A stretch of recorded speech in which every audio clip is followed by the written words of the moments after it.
Hello ನಮಸ್ಕಾರ. ನಾನು ನಿಮ್ಮ ಸ್ಪರ್ಶ ಗೌಡ. ಯಾರೆಲ್ಲ ಇನ್ನು ಕಾಮನಬಿಲ್ಲು ಕಥಾಗುಚ್ಛ ಯೂಟ್ಯೂಬ್ ಚಾನಲ್ಗೆ ಸಬ್ಸ್ಕ್ರೈಬ್ ಆಗಿಲ್ವೋ ಕೂಡಲೇ ಸಬ್ಸ್ಕ್ರೈಬ್ ಆಗಿ.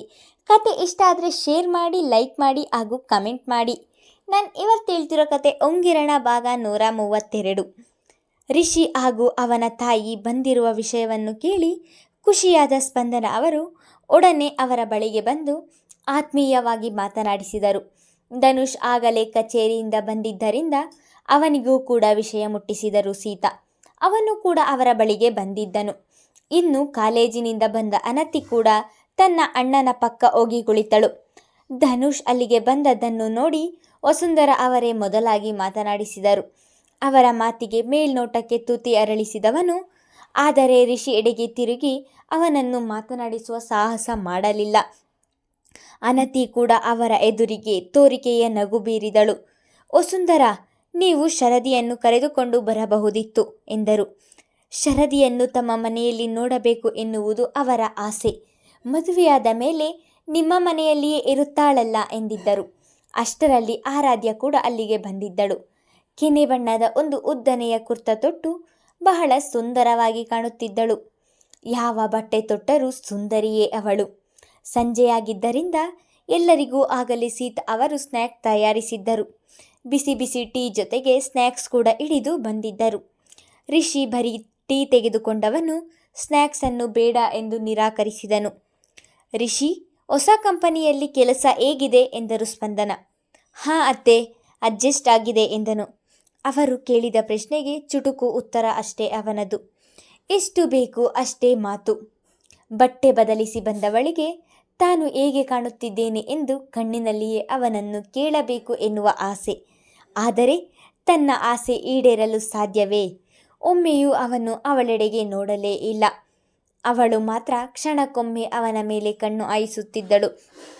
ಕಾಫಿ ಕುಡಿದ ನಂತರ ಅಲ್ಲಿಯೇ ನಿಂತಿದ್ದ ಆರಾಧ್ಯಳ ಬಳಿಗೆ ಹೋಗಿ ಬಾಕ್ಸಿನಲ್ಲಿ ಇದ್ದಂತಹ ಸೀರೆಯನ್ನು ಹೊರತೆಗೆದು ಅವಳ ಮುಂದೆ ಹಿಡಿಯುತ್ತಾ, ಆರಾಧ್ಯ, ಈ ಸೀರೆಯನ್ನು ಆರಿಸಿದ್ದು ಶರದಿ. ಇಬ್ಬರಿಗೂ ಒಂದೇ ರೀತಿ ಸೀರೆ ಆರಿಸಿದ್ದಾಳೆ. ನಿನಗೆ ಈ ಸೀರೆಯ ಬಣ್ಣ ಇಷ್ಟವಾಗುವುದಿಲ್ಲ ಎಂದರೆ ಬೇಕಿದ್ದರೆ ನೀನು ಹೋಗಿ ಬದಲಿಸಿ ಬೇರೆ ಸೀರೆ ತೆಗೆದುಕೊಳ್ಳಬಹುದು ಎಂದು ಹೇಳಿದರು. ನಾವು ಆರಿಸಿರುವ ಸೀರೆ ಅವಳಿಗೆ ಇಷ್ಟವಾಗುತ್ತದೆಯೋ ಇಲ್ಲವೋ ಎನ್ನುವ ಅನುಮಾನ ಅವರಿಗೆ. ಮೊದಲೇ ಅವಳಿಗೆ ಬಟ್ಟೆ ಆರಿಸಲು ಬರುವುದಿಲ್ಲ. ಅವಳು ತೊಡುವ ಪ್ರತಿಯೊಂದು ಬಟ್ಟೆಯನ್ನು ತನ್ನ ತಾಯಿ ಆರಿಸುವುದು. ಇನ್ನು ಸೀರೆ ಬಗ್ಗೆ ಏನು ಗೊತ್ತು ಅವಳಿಗೆ? ಆದರೂ ಸಣ್ಣ ಅಂಚಿರುವ ನೀಲಿ ಬಣ್ಣದ ರೇಷ್ಮೆ ಸೀರೆ ಬಹಳವೇ ಚೆನ್ನಾಗಿತ್ತು. ಹೊಸ ವಿನ್ಯಾಸದ ರೇಷ್ಮೆ ಸೀರೆ ಅದಾಗಿತ್ತು. ತುಂಬ ಹುಡುಕಿ ಆರಿಸಿದ್ದಳು ಶರದಿ. ಅದನ್ನು ನೋಡುತ್ತಿದ್ದ ಹಾಗೆ ಆರಾಧ್ಯಳಿಗೂ ಕೂಡ ಇಷ್ಟವಾಗಿತ್ತು. ಇದನ್ನು ರಿಟರ್ನ್ ಏನು ಮಾಡುವುದು ಬೇಡ ಅತ್ತೆ, ಈ ಸೀರೆ ತುಂಬ ಚೆನ್ನಾಗಿದೆ, ನನಗೆ ಇಷ್ಟವಾಯಿತು, ಇದೇ ಇರಲಿ ಎಂದು ನಗುಮುಖದಲ್ಲಿ ಹೇಳಿದಳು. ಅವಳ ಮಾತು ಕೇಳಿ ಸಮಾಧಾನವಾಯಿತು ವಸುಂಧರ ಅವರಿಗೆ.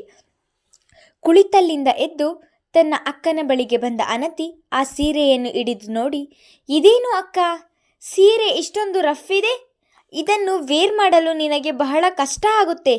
ಸ್ಮೂತ್ ಇದ್ರೆ ನಿನಗೆ ಕಂಫರ್ಟ್ ಆಗಿರುತ್ತೆ. ಇದು ಬೇಡ, ನೀನು ಕಾಸ್ಟ್ಲಿಯಾಗಿರುವಂತಹ ಬೇರೆ ಸೀರೆ ತಗೋ ಎಂದು ಬಿಟ್ಟಳು. ತಕ್ಷಣಕ್ಕೆ ವಸುಂಧರ ಅವರ ಮುಖ ಕಳೆಗುಂದಿತು. ಆದರೆ ರಿಷಿಯ ಮುಖದಲ್ಲಿ ವಿಷಾದನೀಯ ನಗು ಹಾದು ಹೋಗಿತ್ತು. ಇದು ಶ್ರೀಮಂತರ ಮನೆ ಎಂದು ಮೊದಲೇ ರಿಷಿ ಈ ರೀತಿಯ ಮಾತುಗಳನ್ನು ನಿರೀಕ್ಷಿಸಿದ್ದ. ಅದು ಅನತಿಯ ಬಾಯಿಯಿಂದ ಹೊರಬಂದಿತ್ತು. ಅನತಿಯ ಮಾತಿಗೆ ಏನು ತಿಳಿದುಕೊಂಡರೋ ಎನ್ನುವ ಭಯದಲ್ಲಿ ವಸುಂಧರ ಹಾಗೂ ರಿಷಿ ಎಡೆಗೆ ನೋಡಿದ ಆರಾಧ್ಯ ನಂತರ ತನ್ನ ತಾಯಿಯನ್ನು ನೋಡಿದಳು. ಮಗಳ ಮನದ ತಳಮಳವನ್ನು ಅರ್ಥ ಮಾಡಿಕೊಂಡ ಸ್ಪಂದನ ಅವರು, ಅನತಿ, ಆ ಸೀರೆ ಕೊಡು ಇಲ್ಲಿ ಎಂದು ತಮ್ಮ ಕೈಗೆ ಸೀರೆ ತೆಗೆದುಕೊಂಡು ಆ ಸೀರೆಯನ್ನು ಉಡುವುದು ಆರಾಧ್ಯ. ಅವಳಿಗೆ ಕಂಫರ್ಟ್ ಅನಿಸಿದರೆ ಸಾಕಲ್ಲವಾ? ಅಷ್ಟಕ್ಕೂ ಈ ಸೀರೆ ತುಂಬ ಸ್ಮೂತ್ ಇದೆ ಹಾಗೂ ಈ ಬಣ್ಣ ಅವಳ ಮುಖಕ್ಕೆ ತುಂಬ ಚೆನ್ನಾಗಿ ಒಪ್ಪುತ್ತದೆ. ನೀನು ಒಂದು ದಿನವೂ ಸೀರೆಗಳನ್ನು ಆರಿಸಿಲ್ಲ, ಹಾಗಿದ್ದಾಗ ಸೀರೆಗಳ ಬಗ್ಗೆ ನಿನಗೆ ಏನು ಗೊತ್ತು ಎಂದು ಹಾಗೆ ಮಾತನಾಡುತ್ತಿದ್ದೀಯಾ ಎಂದು ಮಗಳಿಗೆ ಗದರುವ ರೀತಿಯಲ್ಲಿಯೇ ಹೇಳಿದರು. ತಪ್ಪು ತಿಳಿಯಬೇಡಿ ವಸುಂಧರ, ಅವಳಿನ್ನೂ ಚಿಕ್ಕವಳು, ಅವಳಿಗೆ ಏನು ತಿಳಿಯುವುದಿಲ್ಲ ಎಂದರು ಸ್ಪಂದನ. ಪರವಾಗಿಲ್ಲ ಬಿಡಿ ಸ್ಪಂದನ, ಇವತ್ತಿನ ಕಾಲದ ಮಕ್ಕಳು ಅವರು, ಈ ರೀತಿ ಹೇಳುವುದು ಸಹಜ ಎಂದಿದ್ದರು. ಅಣ್ಣ, ಒಂದು ಸೀರೆಯ ಬೆಲೆ 20,000 ಎಂದರೆ 2 ಸೀರೆಗೆ 40,000 ಆಗುತ್ತದೆ. ಇಷ್ಟು ಕಾಸ್ಟ್ಲಿ ಸೀರೆಗಳು ಬೇಡ, ನಾನು ಕಡಿಮೆಯದ್ದೇ ತಗೋತೀನಿ ಎಂದು ಶರದಿ ಹೇಳಿದರು. ಕೇಳದ ರಿಷಿ, ಶರದಿ, ಮದುವೆ ಆಗುವುದು ಒಂದೇ ಬಾರಿ. ನಿನ್ನ ಮದುವೆಯನ್ನು ನಾನು ಮತ್ತೊಮ್ಮೆ ಮಾಡುವುದಿಲ್ಲ. ಬೆಲೆಯ ಬಗ್ಗೆ ಯೋಚಿಸಬೇಡ ಎಂದು ಹೇಳಿದ್ದರಿಂದ 20,000ದ 2 ಸೀರೆಗಳನ್ನೇ ಆರಿಸಿದ್ದಳು. ಅದನ್ನು ನೆನೆದ ವಸುಂಧರ ಅವರ ಮನಸ್ಸೇಕೋ ಭಾರವಾದಂತಾಯಿತು. ಮಗನ ಕಡೆ ತಿರುಗಿದವರು ಕಣ್ಣಿನಲ್ಲಿ ಆ ಸೂಟ್ ತೆಗೆದು ಧನುಷ್ಗೆ ಕೊಡು ಎಂದು ಸನ್ನೆ ಮಾಡಿದ್ದರು. ಅದನ್ನು ಅರ್ಥೈಸಿಕೊಂಡವನು ತಾನು ಕಡಿಮೆ ಬೆಲೆಯ ಬಟ್ಟೆ ತೆಗೆದುಕೊಂಡು ಧನುಷ್ಗೆಂದೇ ತುಂಬ ಹುಡುಕಿ ಆರಿಸಿದ ಸೂಟ್ ಅವನ ಮುಂದಿಡಿದು, ಸರ್, ಇದು ನಿಮಗೆ ನಾನೇ ಆರಿಸಿದ್ದೇನೆ. ಇದು ಇಷ್ಟವಾಗಲಿಲ್ಲ ಎಂದರೆ ಬೇರೆ ಸೂಟ್ ನೀವೇ ಆರಿಸಿ ಎಂದನು. ಅದೇಕೋ ಆ ಸೂಟ್ ನೋಡುತ್ತಿದ್ದ ಹಾಗೆ ಧನುಷ್ಗೆ ಇಷ್ಟವಾಗಿ ಬಿಟ್ಟಿತ್ತು. ಅದನ್ನು ಕೈಗೆ ತೆಗೆದುಕೊಂಡವನು, ನೀನು ಆರಿಸಿರುವ ಸೂಟ್ ತುಂಬ ಚೆನ್ನಾಗಿದೆ ರಿಷಿ, ನನಗೆ ಇಷ್ಟವಾಗಿದೆ ಎಂದನು. ಮೊದಲ ಬಾರಿ ಹೀಗೆ ಮಾತನಾಡಿದ್ದು ಅವನು. ಅವನ ಮಾತನ್ನು ಕೇಳಿದ ರಿಷಿಗೆ ಸಮಾಧಾನವಾದಂತಾಯಿತು. ಮೊದಲ ಬಾರಿಗೆ ಮನೆಗೆ ಬಂದಿದ್ದೀರಾ, ಇದ್ದು ಊಟ ಮಾಡಿ ಹೋಗಿ ಎಂದು ಸ್ಪಂದನ ಅವರು ಬಹಳ ಬಲವಂತ ಮಾಡಿದರು. ಆದರೆ ಅದಕ್ಕೆ ಒಪ್ಪದ ರಿಷಿ, ಶರದಿ ಮನೆಯಲ್ಲಿ ಒಬ್ಬಳೇ ಇದ್ದಾಳೆ, ಇನ್ನೊಂದು ದಿನ ಬರ್ತೀವಿ ಎಂದು ಹೇಳಿ ಇಬ್ಬರು ಅಲ್ಲಿಂದ ಹೊರಟು ಬಿಟ್ಟರು. ವಸುಂಧರ ಹಾಗೂ ರಿಷಿ ಮನೆಗೆ ಬಂದು ಬಟ್ಟೆ ಕೊಟ್ಟು ಹೋದ 2 ದಿನದ ನಂತರ ಸ್ಪಂದನ ಅವರು ಅವರ ಮನೆಗೆ ಹೋಗಿ ಬಟ್ಟೆ ಕೊಡಲು ಹೊರಟರು.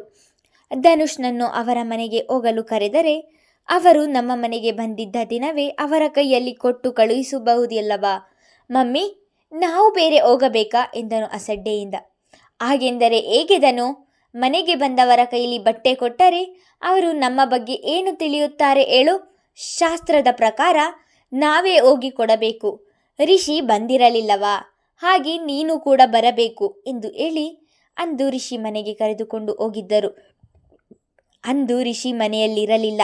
ಹಾಗಾಗಿ ಶರದಿ ಎಲ್ಲಿಗೋ ಹೋಗಬೇಕು ಎಂದು ತಯಾರಾಗಿ ಹೊರಡಲು ಹೊರಗೆ ಬಂದ ತಕ್ಷಣ ಕಾರಿನಲ್ಲಿ ಬಂದ ಸ್ಪಂದನ ಹಾಗೂ ಧನುಷ್ನನ್ನು ನೋಡಿ ಹಾಗೆ ನಿಂತು ಬಿಟ್ಟಳು. ಎಲ್ಲಿಗೋ ಹೊರಡುತ್ತಿದ್ದೀಯಲ್ಲ ಶರದಿ ಎಂದು ಮುಗುಳು ನಗೆಯಿಂದಲೇ ಹೇಳಿದರು. ಹಾಂ ಅತ್ತೆ, ಬೋಟಿಕ್ ಅಂಗಡಿಗೆ ಹೋಗಬೇಕಿತ್ತು, ಅಣ್ಣ ಇರಲಿಲ್ಲ, ಅದಕ್ಕೆ ನಾನೇ ಹೋಗಿ ಬರೋಣ ಎಂದು ಹೊರಟಿದ್ದೆ ಎಂದವಳು.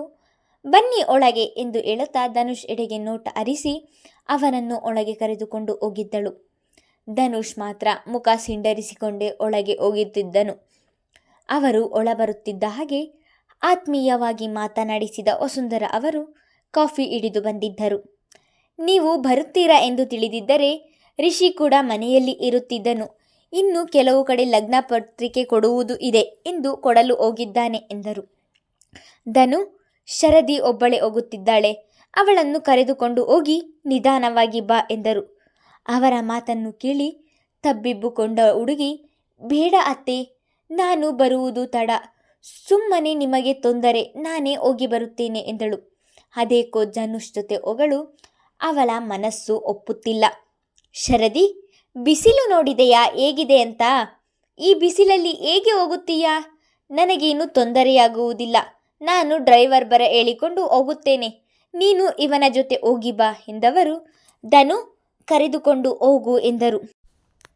ಈಗ ತಾಯಿಯ ಮಾತಿಗೆ ಇಲ್ಲ ಎಂದರೆ ಅವರ ಕೆಂಗಣ್ಣಿಗೆ ಗುರಿಯಾಗಬೇಕು ಎಂದು ಯೋಚಿಸಿದ ಹುಡುಗ ಆಯಿತು ಎಂದು ಸುಮ್ಮನೆ ತಲೆಯಾಡಿಸಿ ಕಾರಿನ ಕೀ ಹಿಡಿದು ಹೊರಗೆ ಹೋಗಿದ್ದನು. ಹೋಗಿ ಬರ್ತೀನಿ ಎಂದು ಇಬ್ಬರಿಗೂ ಹೇಳಿದ ಶರದಿ ಕೂಡ ಹೊರಬಂದಿದ್ದಳು. ಧನುಷ್ ಆಗಲೇ ಕಾರಿನ ಒಳಗಡೆ ಕೂತು ಶರದಿಗೆ ಕುಳಿತುಕೊಳ್ಳಲು ಕಾರಿನ ಇನ್ನೊಂದು ಮುಂದಿನ ಬಾಗಿಲನ್ನು ತೆಗೆದಿದ್ದನು. ಶರದಿ ಅವನನ್ನು ನೋಡಿಕೊಂಡು ಕುಳಿತರೆ ಅವನ ನೋಟ ಮಾತ್ರ ನೇರವಾಗಿಯೇ ಇತ್ತು. ಅವರ ಪ್ರಯಾಣ ಶುರುವಾಗಿ 10 ನಿಮಿಷ ಸಹ ಆದರೂ ಇಬ್ಬರು ಮೌನವಾಗಿಯೇ ಉಳಿದರು.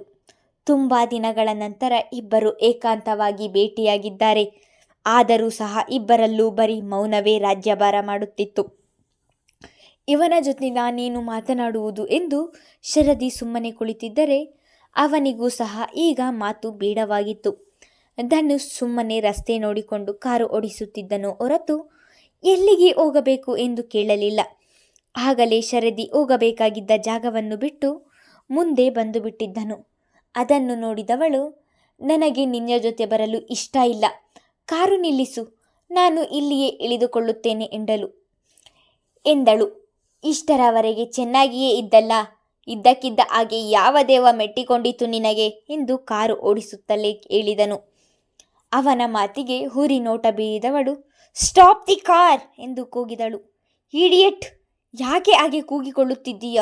ಮಮ್ಮಿ ಕರೆದುಕೊಂಡು ಹೋಗಿ ಬಾ ಎಂದು ಹೇಳಿದ್ದಾರೆ. ಇಲ್ಲಿ ನಿನ್ನ ಇಷ್ಟವನ್ನು ಯಾರೂ ಕೇಳುತ್ತಿಲ್ಲ, ಬಾಯಿ ಮುಚ್ಚಿ ಕುಳಿತುಕೋ ಎಂದು ಗದರಿದನು. ನನ್ನ ಇಷ್ಟ ಕಷ್ಟಗಳು ನಿನಗೆ ಬೇಕಿಲ್ಲ ಎನ್ನುವುದು ನನಗೂ ಗೊತ್ತು. ಕರೆದುಕೊಂಡು ಹೋಗಿ ಬಾ ಎಂದ ತಕ್ಷಣ ಕರೆದುಕೊಂಡು ಹೋಗುತ್ತಿದ್ದೀಯಲ್ಲ, ನಾನು ಎಲ್ಲಿಗೆ ಹೋಗುತ್ತಿದ್ದೇನೆ ಎಂದು ಒಂದು ಮಾತು ಕೇಳಿದ ನೀನು?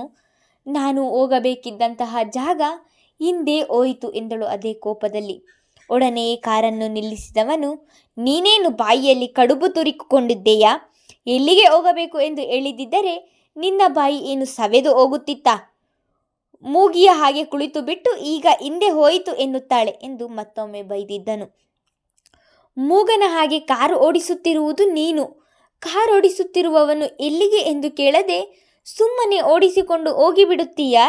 ಎಷ್ಟು ದೂರ ಅಂತ ಹೀಗೆ ಹೋಗುತ್ತೀಯಾ?